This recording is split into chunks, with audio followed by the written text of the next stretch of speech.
நம்மகிட்ட இருக்கக்கூடிய அடிப்படை சிக்கல்களாக நான் எதை பார்க்குறேன், குறிப்பாக வியாபாரம் சம்பந்தப்பட்ட விஷயங்கள், வாழ்க்கையில் அடுத்த இடத்திற்கு வர வேண்டும் என்ற ஆசை இருக்கிறவர்கள் தொடர்ந்து பழைய ஐடியாவை உள்ளே வச்சுக்கிட்டு இந்த புதிய உலகத்துக்குள் வாழ முயற்சி பண்ணிக்கிட்டே இருக்கிறோம். நம்முடைய பெரும் சிக்கல் அதுதான். பணம் சம்பாதிக்கிறதுல மட்டும் இல்லை, தொழில் நடத்துறது மட்டும் இல்லை, குழந்தை வளர்ப்பில் உள்பட, கணவன் மனைவி உறவு உள்பட, அலுவலகத்தில் பணி செய்வது, சக மனிதர்களிடம் பழகுவது, பொது சபையிலே பேசுவது உள்ளிட்ட எல்லா விஷயத்திலும் ஒரு புதிய உலகத்துக்குள்ள நம்ம வாழ்ந்துகிட்டு இருக்கோங்கிற எண்ணமே இல்லாமல் பழைய ஐடியாவே நம்ம தொடர்ந்து பண்ணிக்கிட்டே இருக்கோம். ஃபார் எக்ஸாம்பிள் பிஸ்னஸ் அப்படின்னா கடுமையாக உழையுங்கள், அது அடிப்படை. அதுக்கு மேலே இல்லைனா ரொம்ப ஸ்மார்ட்டாக ஒர்க் பண்ணுங்கள். 2 எக்ஸ்ட்ரீம் தான் நம்ம வச்சுருக்கோம் இல்லையா. ஒன்று கடுமையாக உழைக்க வேண்டும். நம்முடைய அப்பாக்கெல்லாம் வீடுகளில் சொல்லக்கூடிய விஷயம் கடுமையாக படிக்க வேண்டும். வாங்க கடுமையாக படிக்க முடியாது, அவ்வளோ படிக்க முடியாது. ஆக்சுவலாக பசங்க கடுமையாக படிக்கிறாங்க. அவன்கிட்ட போய் திரும்ப கடுமையாக படி. நீங்கள் யோசிச்சு பாருங்கள், நீங்களாம் என்ன கிழிச்சிங்கன்னு ஊருக்கு தெரியாது இல்லை. நம்ம போய் ஏற்கனவே 6 மணி நேரம் ஒரு நாள் படிச்சுக்கிட்டு இருக்கிறான், விடிய படிச்சுட்டு இருக்காங்க. பிக் பாஸ் ஹவுஸ் வீட்டுக்குள்ளே இருக்கிற மாதிரி நம்ம வீட்டுக்குள்ளே உட்கார வச்சு அவனை வாழ்ந்துக்கிட்டு இருக்கோம். 24 மணி நேரமாக ஐ எம் வாட்சிங் அப்படின்னு அப்பா அம்மா பார்த்துக்கிட்டே இருக்கோம். ஏற்கனவே கடுமையாக படித்து கொண்டு போய் மறுபடியும் கடுமையாக படினா what is the use in that? So the world has change இல்லையா. ஒரு சமூகம் என்பது 25 ஆண்டுகளுக்கு முன்னதாக 10 ஆண்டுகளுக்கு ஒரு முறை மாற்றத்தை பார்த்தது. 5 தலைமுறைக்கு முன்னதாக வாழ்க்கை என்பது அப்படி தான். ஒரு மாருதி கார் வந்தப்போ உலகமே போய் வேடிக்கைன்னு பார்த்துச்சான். இந்திரா காந்தி அவர்கள் அதை வெளியிட்டாங்க. நாட்டோட பிரதமர் வந்து சொல்கிறாங்க, புது கார் ஒன்று வந்திருக்கு, வந்து பாருங்கடான்னு. மாருதி கார் வாங்கினவனை விட வேடிக்கை பார்க்க போன கூட்டம் தான் அதிகம். எப்படி சுனாமியில் செத்தவனை விட அதை வேடிக்கை பார்க்க போய் செத்தவன்லாம் இருக்கான்ல நம்ம ஊரில். அந்த மாதிரி இப்போ கூட பாருங்கள், சுனாமி வாமாப்பில் ட்ரை பண்ணி பார்ப்போம், கடலாம் நாமலான்னு வச்சு பார்க்குறோம்டா அப்படிங்கிறது. அப்போ இந்த வேர்ல்ட் ஹஸ் சேஞ்சுங்கிற முதல்ல நீங்கள் புரியும் போது மட்டும்தான் வாழ்க்கையிலையும் ஜெயிக்க முடியும், வியாபாரத்திலும் ஜெயிக்க முடியும். பாயிண்ட் நம்பர் 1, கஷ்டப்பட்டு ஜெயிச்சு போராடி காசு பணம்லாம் பண்ணி வீடு வாசல்லாம் கட்டி பெரிய அளவுக்கு பணக்காரன் ஆகுதல் என்பது ஒன்று. That's an old idea.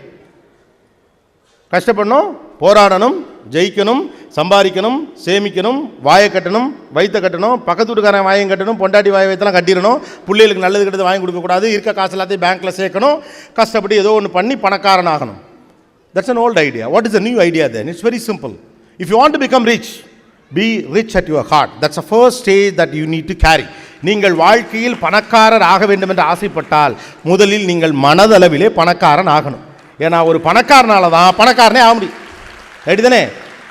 ஒரு பணக்காரனுக்கு என்ன செய்ய வேண்டும் என்பது குறித்து வாழ்க்கையில் தெளிவாக தெரியும். பணக்காரன் ஒரே ஒரு விஷயத்தில் ரொம்ப தெளிவாக இருப்பான். நான் சொல்கிறது பணக்காரனா வெறும் காசு பணம் வச்சுருக்கவனை மட்டும் நீங்கள் பணக்காரன் நினச்சிடக்கூடாது. நிறைவான குடும்ப வாழ்க்கை, நல்ல நண்பர்கள், அற்புதமான உறவுகள், தேவையான அளவுக்கு பணம், வீடு முழுக்க மகிழ்ச்சி, குழந்தை குட்டிகள், சந்தோஷமாக பொறாமைகள் குறைவாக இருக்கக்கூடிய ஒரு ஹாப்பியஸ்ட் லைஃப்பை லீட் பண்ணுறவன் தான் பணக்காரன். எல்லாம் சேர்ந்து தான். வெறும் பேங்க் பேலன்ஸ் இல்லை பணக்காரன்.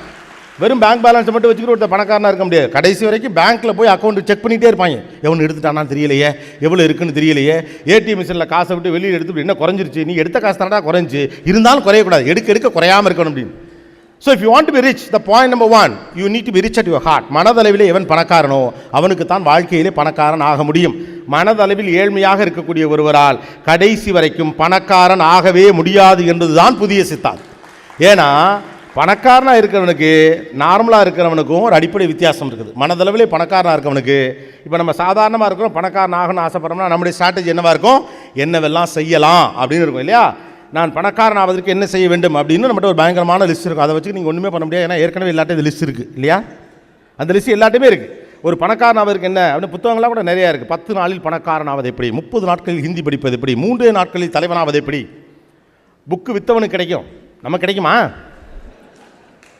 அப்போது பாயிண்ட் நம்பர் 1, நீங்கள் பணக்காரன் ஆக வேண்டும், வாழ்க்கையிலே வளர வேண்டும் என்றால் என்ன செய்ய வேண்டும் என்று தெரிந்திருப்பதை விட மிக முக்கியம் என்ன செய்யக்கூடாது என்பதை தெரிந்திருக்க வேண்டும். அதான் முக்கியம். எதை செய்யக்கூடாது, ஒரு விஷயத்திலே நீங்கள் வளர வேண்டும் என்றால் எதையெல்லாம் செய்ய வேண்டும் என்ற விஷயம் ஏற்கனவே சின்ன வயசுலேயும் சொல்லிக் கொடுத்துருக்காங்க. அப்போ இன்றைக்கு தேதியில் வியாபாரத்தில் நீங்கள் வளர வேண்டும் என்றால் என்ன செய்ய வேண்டும் அப்படிங்கிறது எல்லாருக்கும் தெரியும். ஆனால் என்ன செய்யக்கூடாதுன்னு எவனுக்கு தெரியுதோ அவன் தான் இன்னைக்கு boss. The person who knows what should not be done will become the boss, others will be a followers. அவ்வளவுதான். ஏன்னா மீதெல்லாம் நமக்கு தெரியும். ஏற்கனவே கடுமையாக உழைக்க வேண்டும், போராட வேண்டும், காலையில் 6 மணிக்கு எந்திரிக்க வேண்டும், பிரம்ம முகூர்த்தத்திலே நெஞ்சிலே குத்தி கொண்டு படிக்க வேண்டும், மத்தியானம் 7 மணிக்கு மேல் சாப்பிட வேண்டும். பழைய ட்ரிக்கெல்லாம் அது உடங்க. இந்த உலகம் புதிதாக இருக்கிற போது புதிய சிந்தனைகளோடு இந்த உலகத்தை அணுகணும். ரைட்டா? பணக்காரனுக்கு தான் உண்மையிலே ஜெனராசிட்டி இருக்கும். பணக்காரனுக்கு தான் ஷேரிங்கிற ஒரு கான்செப்ட் இருக்கும். பணக்கார மனசு உங்களுக்கு இல்லாத பட்சத்தில் நான் சொல்ல பணக்காரத்தனம்ங்கிறது என்னங்கிறது ஏற்கனவே நான் டிஃபைன் பண்ணிட்டேன். மறுபடியும் வெறும் பணங்காசு மட்டும் பணக்காரத்தனம் இல்லை. பணக்காரத்தனம் என்பது செல்வந்த மனசு. அந்த செல்வந்த மனசு யாருக்கு இருக்கிறதோ அவன் தான் ஜெனராசிட்டியோடு இருப்பான். தங்கிட்ட 4 ஐடியா இருக்குன்னா 2 ஐடியாவை பக்கத்தில் கொண்டு கொடுப்பான். ஏன்னா 2 ஐடியாவை கொடுத்தா இன்னும் 2 ஐடியா அவனுக்கு உதிச்சிரும். ஏழை நான் சொல்கிறேன், சிந்தனை அளவில் ஏழையாக இருக்கிறவன் தன்னோட ஐடியாவை அடுத்தவன்ட்ட சொல்ல மாட்டான். ஒரு காலகட்டத்தில் எதையுமே நீங்கள் ஷேர் பண்ணாமல் நீங்களா பத்திரமா வச்சுக்கிட்டா பணக்காரன். இன்றைக்கி எவன் ஷேர் பண்ணுறானோ அவன் தான் பணக்காரன். த person who is sharing is will a successful man. அவ்வளோதான். ஷேர் பண்ணுறதுக்கு நீங்கள் ரெடியாக இருக்கணும். ஒரு பணக்கார மனசுடையவனுக்கு தான் ஷேரே பண்ண முடியும். ஐடியாவை நீங்கள் எப்போ ஷேர் பண்ணுறீங்களோ அப்போ 2 மடங்கு பெரிதாகும். உங்கள்கிட்ட ஒரு வியாபார ஐடியா இருக்குது அப்படின்னா உங்கள் நண்பரோடு நீங்கள் ஷேர் பண்ணுறப்ப அவர்கிட்ட இருக்க ஐடியாவே உங்கள்கிட்ட கொடுப்பார். அப்போ இன்றைக்கி ஷேரிங் இஸ் சக்ஸஸ். இதான் நியூ ஜென்ரேஷனோட ஐடியாவே. அதனால தான் இந்த தலைமுறையை சேர்ந்த பிள்ளைகள் உங்களை விட வேகமாக எளிதாக ஜெயிச்சிடறாங்க. Millennial kids people those are born after 2000 are growing faster because they are in a position to share their values. ஐடியாஸை ஷேர் பண்ண ரெடியாக இருக்காங்க. நம்ம ஷேர் பண்ண ரெடியாக இருக்கமா அப்படின்னு இருக்குது. நான் கடைசி வரைக்கும் சொல்ல மாட்டேன். எல்லாத்தையும் சொன்ன மாதிரியே இருக்கும், ஆனால் நான் அதை சொல்லவே மாட்டேன். கடைசி வரைக்கும் நம்மளுக்கு சொல்லவே மாட்டேன். தெரியுமா? இல்லை, அது அப்படி தான் மாப்பிளமா, எதுனே சொல்ல மாட்டேன். அது அப்படி தான் கடைசி வரைக்கும் அந்த ஐடியா எக்ஸிக்யூட்டே ஆகாது. இன்றைக்கி யோசிச்சு பாருங்களேன்.